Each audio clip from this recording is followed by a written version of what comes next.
Hello guys, দেখো একটা চিংড়ি মাছ আলু পোস্ত রেসিপি নিয়ে চলে এসেছি।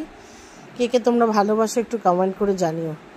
চিংড়ি মাছটা প্রথমে আলু তেলে ভেজে নিলাম, একটু কালো জিরে ফোড়ন দিয়ে। তারপরে আলু পেঁয়াজ ডুমো ডুমো করে কেটে যেরকম পোস্তয় কাটা হয় সেরকমভাবে তুলে দিলাম তেলের উপরে। দেখো এবার নাড়াচাড়া করে ভালো করে ভাজা ভাজা হবে। আলু পেঁয়াজটা ভালো করে ভাজা ভাজা হবে, বেশ ভালো করে মিক্স করে দিলাম। দেখো বন্ধুরা, একটু লাইক কমেন্ট শেয়ার করো, তাহলে না একটু বা বেশি বেশি করে শেয়ার করলে তবে না একটু বাড়বে সব কিছু। সবাই সবারটা করতে হবে, আমি একা বলি নয়, আমিও করব, তোমরাও করো। লাইক কমেন্ট শেয়ার করলে সবার বন্ধুত্ব বাড়বে, সব কিছুই বাড়বে, এটাই আর কি। আর হচ্ছে এঙ্গেজমেন্টটাও বাড়বে। যত এঙ্গেজমেন্ট বাড়বে তত আমাদের লাভ।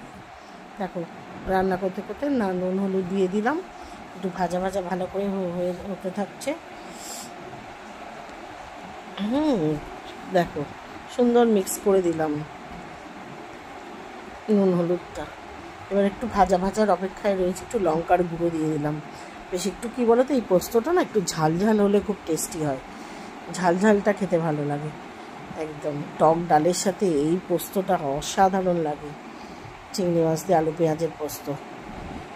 কে তোমরা ভালোবাসো আমার মতো। দেখো পোস্ত বাটাটা দিয়ে দিলাম, পোস্ত বাটাটা একটা কাঁচা লঙ্কা দিয়ে বেটেছিলাম, দিয়ে দিলাম পোস্ত বাটাটা। ভালো করে মিক্স করে একটু সেদ্ধ হতে দেবো আলুগুলো। দেখো কি সুন্দর কালারটা এসেছে।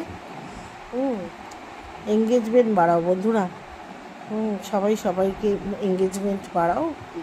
রিপ্লাই কমেন্ট করবে, রিপ্লাই কমেন্ট করলে দেখবে এঙ্গেজমেন্ট বেড়ে যাবে আপনা থেকে। দেখো কিরম মাখা মাখা হয়ে গেছে, একদম তেল ছেড়ে গেছে, বেশ একটা সুন্দর মাখা মাখা ব্যাপারটা ভালো লাগে। লাইক কমেন্ট শেয়ার করে দিও। চলো আজকের